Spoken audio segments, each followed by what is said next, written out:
Good evening friends. तो आज हम पढ़ेंगे मध्य प्रदेश का भौतिक विभाजन कि मध्य प्रदेश का भौतिक विभाजन किस प्रकार से हुआ है। और हम पढ़ेंगे ही नहीं, हम सीखेंगे भी आज की मध्य प्रदेश का भौतिक विभाजन किस प्रकार से हुआ। मध्य प्रदेश के अंतर्गत कितने पठार है, कौन से पठार है ना, नदियां है ना। उसके बाद में हम पढ़ेंगे मैदानों के बारे में पढ़ेंगे, है ना, ठीक है। उसके बाद में हम नर्मदा सोन घाटी के बारे में पढ़ेंगे। तो इस प्रकार से हम जो मध्य प्रदेश का भौतिक विभाजन है उसके बारे में हम आज पढ़ेंगे, ठीक है। तो मध्य प्रदेश को देखा जाए तो कभी मध्य प्रदेश को 7 भागों में विभाजित किया गया है। 7 भाग कौन कौन से हैं? जैसे मध्य भारत का पठार है ना, पहला। दूसरा बुंदेलखंड का पठार, ठीक है। तीसवा रीवा पन्ना का पठार। चौथा मालवा का पठार, है ना। पांचवा नर्मदा सोन घाटी, है ना। छठा बघेलखंड का पठार और सातवां सतपुड़ा पर्वत श्रृंखला, है ना। तो ये इस प्रकार से मध्य प्रदेश का भौतिक विभाजन किया गया है। हम एक एक करके मध्य प्रदेश के भौतिक विभाजन के बारे में जानेंगे। तो पहला हम जानेंगे सतपुड़ा पर्वत श्रृंखला के बारे में कि सतपुड़ा पर्वत श्रृंखला कहाँ पर स्थित है, मध्य प्रदेश में उसकी स्थिति क्या है, और उसके बाद में यहाँ कितने भागों में विभाजित है और किस भाग को किस नाम से जाना जाता है ना। तो हम देखेंगे कि जो हमारा दक्षिण की जो सीमा है ना, एमपी की जो दक्षिण की सीमा है वो पूरी हमारा सतपुड़ा श्रृंखला बनाती है। इसको 3 भागों में विभाजित किया गया है। जो पश्चिमी एरिया है, ये दिख रहा है आपको पश्चिमी एरिया, इसको हम कहते हैं राजपीपला की पहाड़ियां। कौन सी? राजपीपला की पहाड़ियां। तो जो मध्य वाला एरिया है ना, ये 3 हिस्सों में टूटा हुआ है। ये 3 हिस्सों को मिला के हम क्या बोलेंगे? सतपुड़ा श्रृंखला। और जब इनको हम विभाजित करेंगे तो इनको 3 भागों में विभाजित करेंगे। कौन कौन से में? पूरा 3 को बोला सतपुड़ा श्रृंखला, और अलग अलग पढ़ेंगे। तो जो पश्चिमी एरिया है इसको बोलेंगे हम राजपीपला की पहाड़ी। जो मध्य एरिया है इसको बोलेंगे हम महादेव पर्वत श्रृंखला। और जो लास्ट वाला है ये पूर्वी वाला है, इसको क्या बोलेंगे हम? इसको बोलेंगे मैकाल श्रेणी। नर्मदा नदी इसी श्रेणी से निकली हुई है। तो हम एक एक को अलग अलग तरीके से जानेंगे। तो जो पहला हमारा है, क्या बोलेंगे इसको? राजपीपला की पहाड़ी। जो राजपीपला की पहाड़ी है इसको हमने, इसमें कई सारी क्या है, इसमें कई सारी पहाड़ियां हैं। इसमें कई सारी पहाड़ियां हैं, उनको हम किस किस नामों से जानते हैं उनको हम पढ़ेंगे नहीं, हम इनको याद भी करेंगे कि इनको किस नामों से और कैसे जाना जाता है ना। तो सबसे पहली जो पहाड़ी है उसको बोलेंगे अकरानी, है ना, ठीक है। पहली क्या बोलेंगे? अकरानी। दूसरी है बड़वानी। तीसरी है ग्वालीगढ़। चौथी है असीरगढ़। जो असीरगढ़ है इसकी लोकेशन कहाँ पर है? बुरहानपुर में। यहाँ पर बुरहानपुर में असीरगढ़ में असीरगढ़ का किला भी है। और जो राजपीपला है इसकी सबसे ऊंची चोटी है चूलगिरी, है ना। एग्जाम में क्वेश्चन आता है कि राजपीपला पहाड़ी की सबसे ऊंची चोटी कौन सी है? तो कौन सी है? चूलगिरी, ठीक है। कौन सी है? चूलगिरी। कौन कौन सी है? रिवीजन कीजिएगा। अकरानी, बड़वानी, ग्वालीगढ़, असीरगढ़ और चूलगिरी। कहां पर ये? राजपीपला पर्वत श्रृंखला में, ठीक है। जो मध्य वाली है, कौन सी वाली है? जो मध्य वाली है उसको हम बोलते हैं महादेव पर्वत श्रृंखला, है ना। महादेव पर्वत श्रृंखला। जो ताप्ती नदी है वो इसी श्रृंखला से निकली हुई है। ताप्ती नदी कहां से निकलती है? बैतूल से। वो कौन से रेड से निकलती है? वो महादेव पर्वत श्रृंखला से निकलती है। पूरी तीनों को मिलाएंगे तो सतपुड़ा बोलेंगे, और अलग अलग पढ़ेंगे तो राजपीपला, महादेव पर्वत श्रृंखला और मैकाल की श्रेणी, है ना। जो बीच वाला हिस्सा है इसको हम क्या बोलेंगे? महादेव पर्वत श्रृंखला। इसके सबसे ऊंची चोटी कौन सी है? धूपगढ़। धूपगढ़ एकमात्र महादेव की चोटी नहीं है, ये पूरे मध्य प्रदेश की सबसे ऊंची चोटी है, जिसकी लंबाई कितनी है? 1350 मीटर, ठीक है। यहाँ पर धूपगढ़ है, चूड़ागढ़ है, उसके बाद में नंदीगढ़ है, और जो कालीभीत है वो भी यहीं पर है। कालीभूत अभ्यारण्य का भी नाम है, जो कि भालुओं के लिए बनाया गया है। वो कहां पर है? बैतूल में है। बैतूल से ताप्ती नदी भी निकलती है, जो कहां से निकलती है? महादेव पर्वत श्रृंखला से, ठीक है। इस तीनों को मिला क्या बोलते हैं? सतपुड़ा। और कभी एक एक करके बोलेंगे इनको तो राजपीपला, महादेव और मैकाल श्रेणी। यहाँ पे कौन कौन सी पहाड़ियां हैं? पहली कौन सी है? धूपगढ़, ठीक है, चौरागढ़, नंदीगढ़ और कालीवीत। ठीक है, ये चारों कौन सी श्रेणी में अपनी? महादेव श्रेणी में। सबसे ऊंची चोटी इसकी कौन सी है? धूपगढ़। इसकी कौन सबसे छोटी? चूलगिरी। कौन सी है? चूलगिरी। अब आएंगे हम तीसरी वाली में। तीसरी वाली श्रेणी कौन सी हमने बताया था? अमरकंटक। ठीक है, मेकाल श्रेणी है। मेकाल श्रेणी में से उच्च चोटी अमरकंटक, जहां से नर्मदा नदी, अमरकंटक से सिर्फ नर्मदा नदी नहीं, इसके अलावा दो नदियां और निकली हुई है। कौन सी है वो? एक तो हमारी ये जोहिला और एक हमारी ये सोन और एक नर्मदा। ये तीन नदियां हमारी कहां से निकली हुई है? अमरकंटक से। तो अमरकंटक अनूपपुर से तीन कौन कौन सी नदियां निकलती है? नर्मदा, सोन और जोहिला। नर्मदा नदी यहां से निकलकर, अमरकंटक से निकलकर एमपी में बहती हुई, एमपी में लंबाई क्या नर्मदा की? तो एमपी के अंदर नर्मदा नदी बहती है 1077, है ना। और एमपी से जब बाहर निकल जाती है तो गुजरात के में जाकर खंबाती खाड़ी में अपने जल को विसर्जित करती है। टोटल इसकी लंबाई कितनी है? 13-12। कितनी है? 13-12। और एमपी में कितनी है? 1077। समझ में आया? ठीक है, तो जो मेकाल श्रेणी है, यहां से अमरकंटक से नर्मदा नदी निकलती है और सोन नदी निकलती है तो कहां जाती है? बिहार में। बिहार में गंगा में मिल जाएगी और जोहिला आगे जाके सोन में मिल जाएगी। तो ये हमारी तीन नदियां कहां से निकलती है? अमरकंटक से, है ना। तो जो मेकाल श्रेणी है, सबसे ऊंची चोटी इसकी कौन सी है? इसकी सबसे ऊंची चोटी है कौन सी है? अमरकंटक। ठीक है, समझ में आ गया? अखरानी, बड़वानी, अखरानी, बड़वानी, ग्वालीगढ़, असीलगढ़ और चूलगिरी सबसे ऊंची चोटी कौन सी हो गई? राजपीपला की पहाड़ी। यहाँ पे आएंगे हम तो यहाँ पे कौन कौन सी है? धूपगढ़, चौड़ागढ़, नंदीगढ़ और कालीवीत, है ना।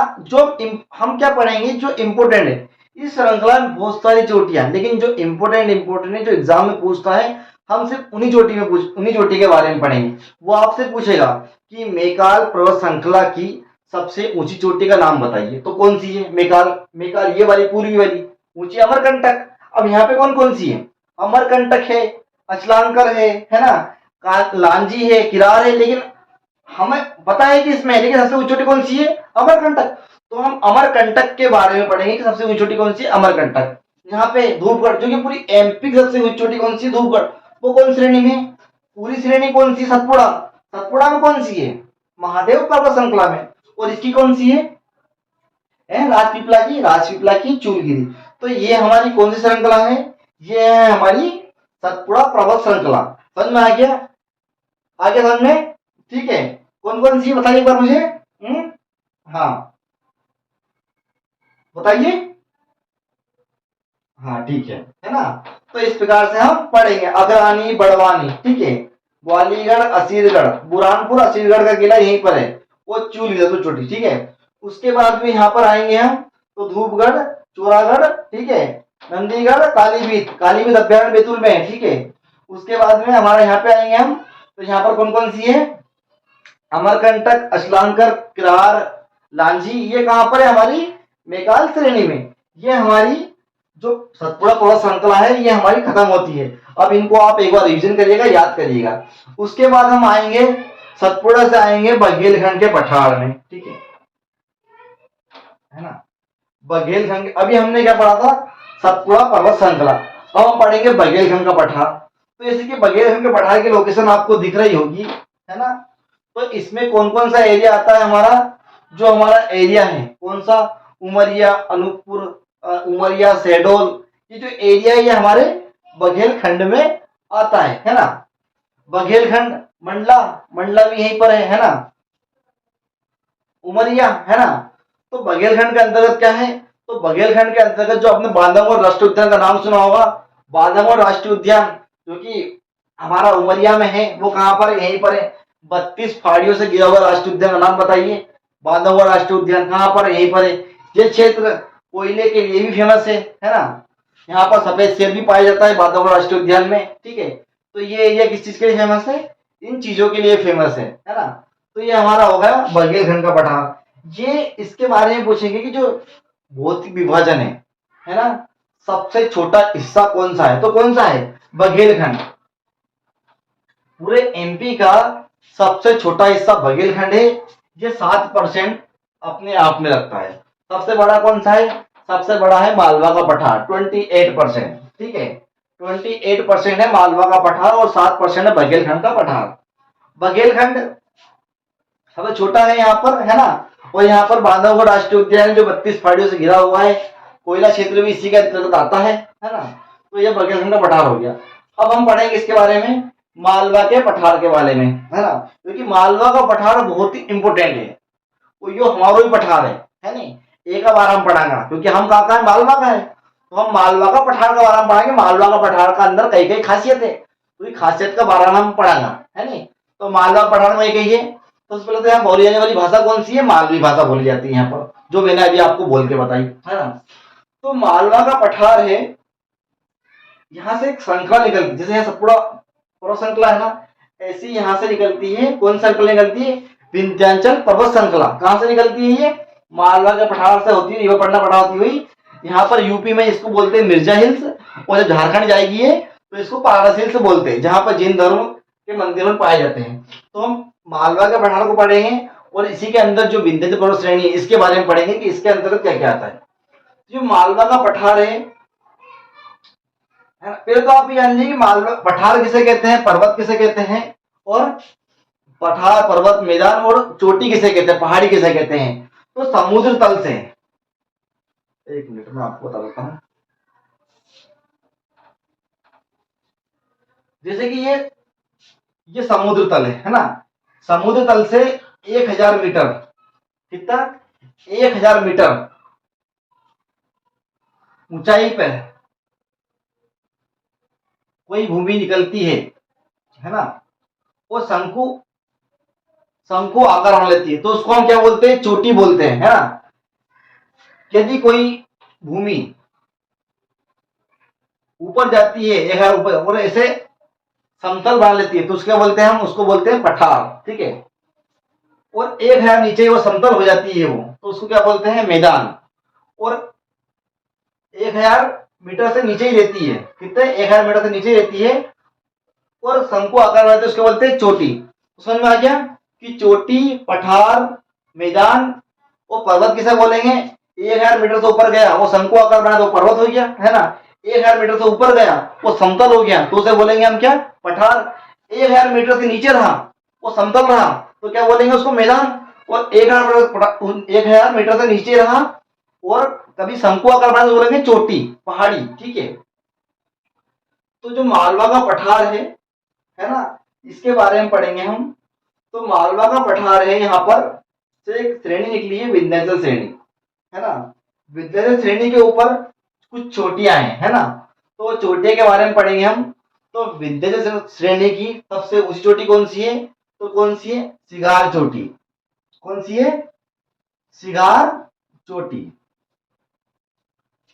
यहाँ पर सिगार चोटी है, वो सबसे ऊंची चोटी है। अब आपको याद कैसे रखना है कि मालवा के पठार सबसे ऊंची चोटी कौन सी, सिगार चोटी। मालवा के लोगों सिगार पीते हैं, आपको ऐसे याद रखना है कि मालवा के लोगों सिगार पीते हैं, इसलिए सिगार चोटी सबसे ऊंची चोटी है। आपको ये हमारा कौन सा पठार है, मालवा का पठार है। जो मालवा का पठार है, यहाँ पर सर्वाधिक मात्रा में काली मिट्टी पाई जाती है। कौन सी मिट्टी पाई जाती है, काली मिट्टी पाई जाती है। जो मालवा का पठार है, ये किस चीज से निर्मित किया गया है, ये ज्वालामुखी द्वारा निर्मित मालवा का पठार है, ठीक है। तो ये मालवा के पठार से एक श्रेणी निकलती है, कौन सी, विंध्याचल श्रेणी। जो मालवा के पठार से होती हुई कहाँ जाती है, मालवा के पठार से होती हुई दीवापन्ना के पठार, और उसके बाद में आगे जाके मिर्जा हिल्स। आपने मिर्जापुर वेब सीरीज का नाम सुना होगा, भला हो मिर्जापुर वेब सीरीज का, है ना। तो ताकि लोगों को पता लगे कि मिर्जापुर यूपी में एक, है ना, शहर है। तो ये मिर्जापुर से होती हुई, वहां पर इसका नाम क्या पड़ा, यूपी में मिर्जापुर से होती हुई मिर्जा हिल्स। मिर्जापुर होती हुई झारखंड चली जाती, जहाँ पर झारखंड में क्या नाम पड़ता है इसका, पारस हिल्स, जहाँ पर जैन धर्म के मंदिर पाए जाते हैं। तो हम मालवा के पठार में पढ़ेंगे कि मालवा के पठार में इसकी कौन कौन सी चोटियां हैं। तो वैसे तो मालवा के पठार में से कई चोटियां हैं, लेकिन हम जो मेन इंपोर्टेंट है, जो हमारे एग्जाम के पर्पज से जो मेन जो चोटियां हैं उनके बारे में हम पढ़ेंगे। तो इसकी जो पहली चोटी है वो कौन सी है, सिगार चोटी, है ना। सिगार चोटी, जो कि मालवा के पठार की सबसे ऊंची चोटी कौन सी है, सिगार चोटी। सिगार चोटी की ऊंचाई क्या है, तो सिगार चोटी की ऊंचाई है 881 मीटर। 881 मीटर कौन सी है? सिगार चोटी। एग्जाम में क्वेश्चन आता है कि मालवा के पठार की सबसे ऊंची चोटी कौन सी है? तो कौन चोटी है? सिगार चोटी। कहां पर है ये? मालवा के पठार में, है ना। तो सिगार चोटी हो गई हमारी। देखो याद रखना है तो आपको 2-3 बार उसको बोलना पड़ेगा आपको कि सिगार चोटी कहां पर है? मालवा के पठार पे।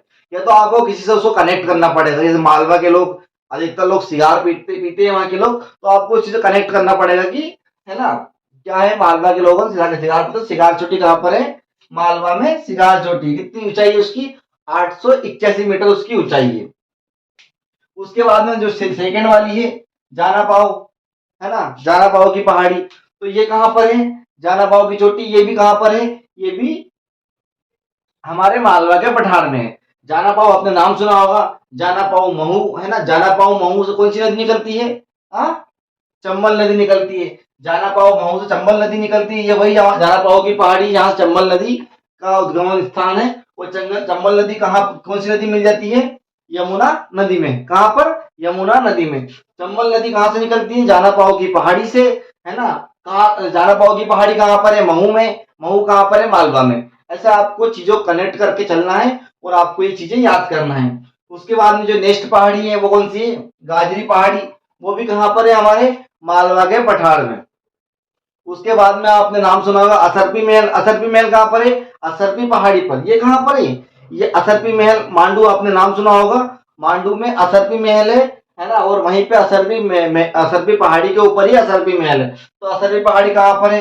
ये भी मालवा में। वांचू पहाड़ी, वांचू पहाड़ी कहां पर है?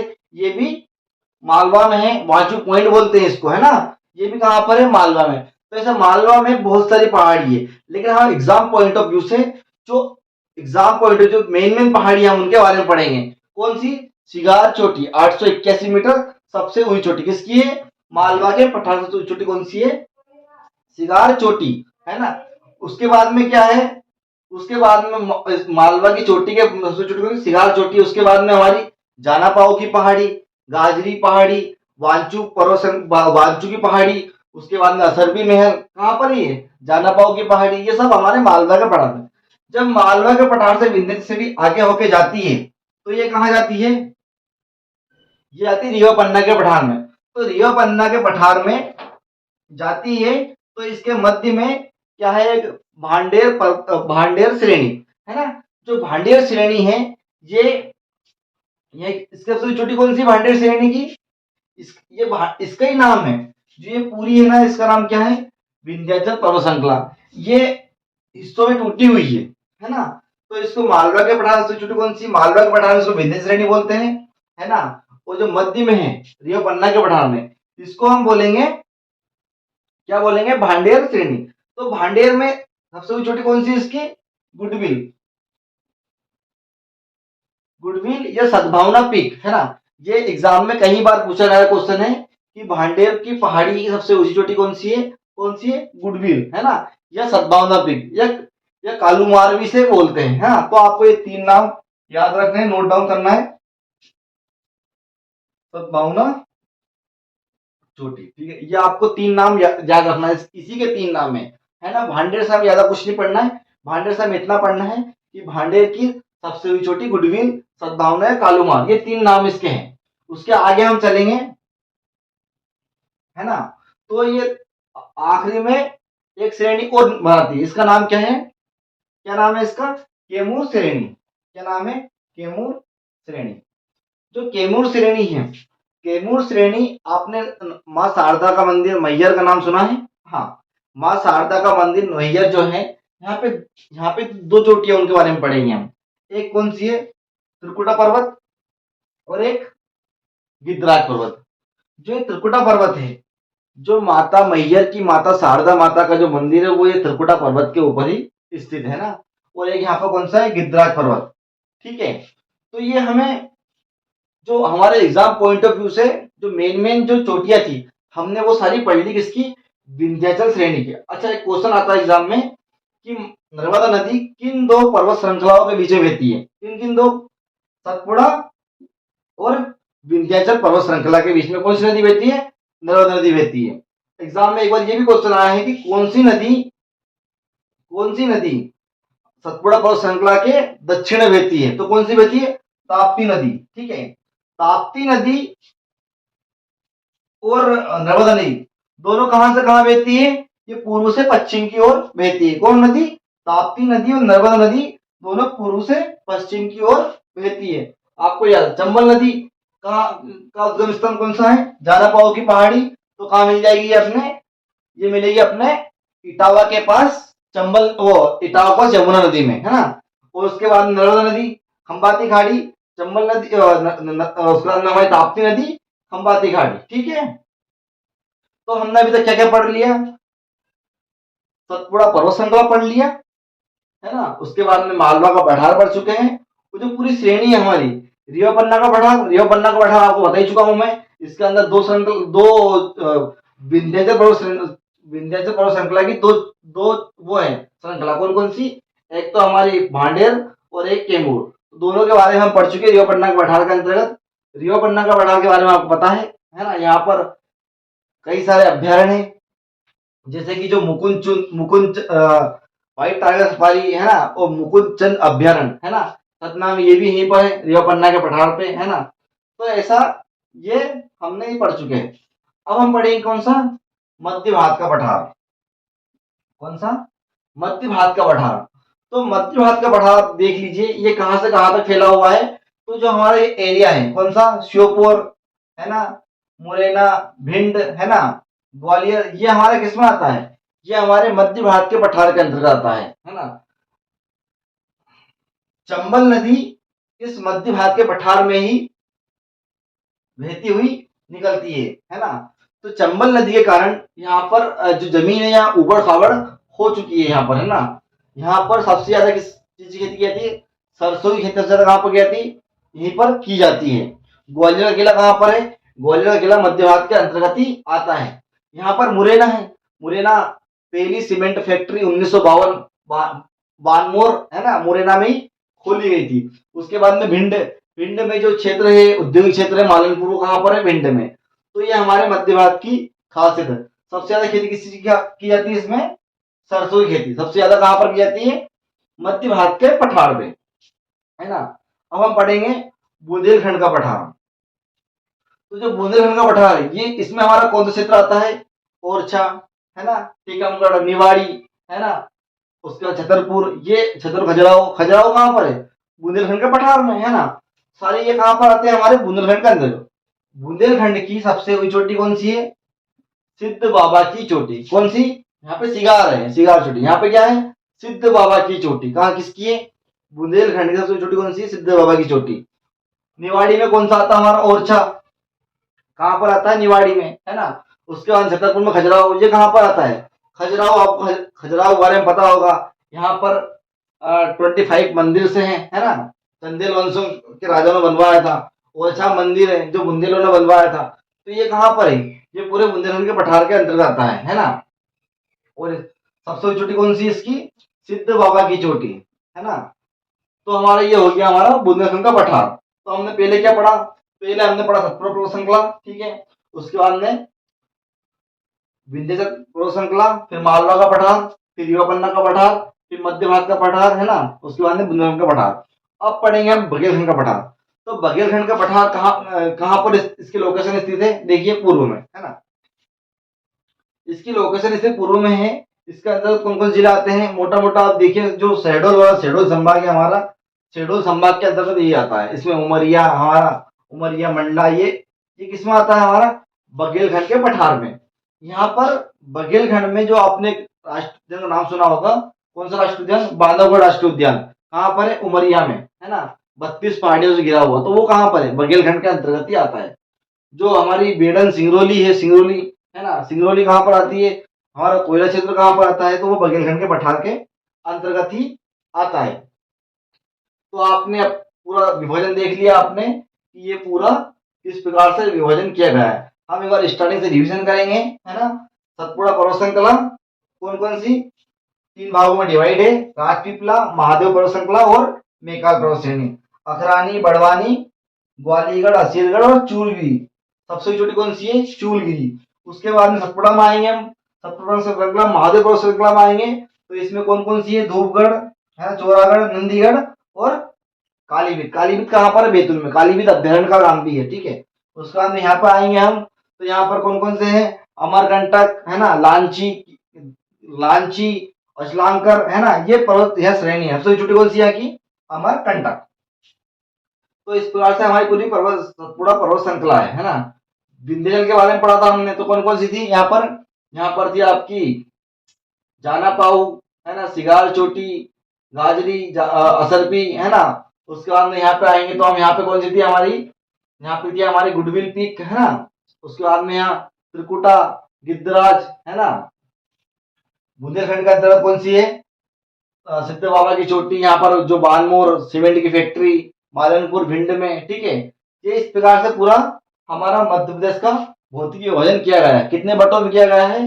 7 पार्टों में किया गया है। सबसे बड़ा पार्ट कौन सा है हमारा? मालवा का पठार। और छोटा पार्ट कौन सा है हमारा? बघेलखंड का पठार। तो इस प्रकार से हमने आज पूरा जो मध्य प्रदेश का भौतिक विभाजन है वो हमने पूरा कंप्लीट पढ़ चुके हैं। अब आपको इसका डेली रिवीजन करना है, पहाड़ियों के बारे में पढ़ना है, चोटियों के बारे में पढ़ना है ना। मेकाल की श्रेणी सबसे छोटी कौन सी? अमरकंटक है ना। इसकी कौन सबसे छोटी कौन सी है इसकी? इसकी है धूपगढ़, जो पूरे एमपी की सबसे छोटी है ना। उसके बाद राष्ट्रीय फ्लैग कौन सी? चूलगिरी। तो आपको एक एक चोटी के बारे में पढ़ना है, पर्वत कौन कौन से इंपोर्टेंट पर्वत उनके बारे में पढ़ना है ना। इस प्रकार से आपको हर एक चीज के बारे में पढ़ना है। Thank you very much.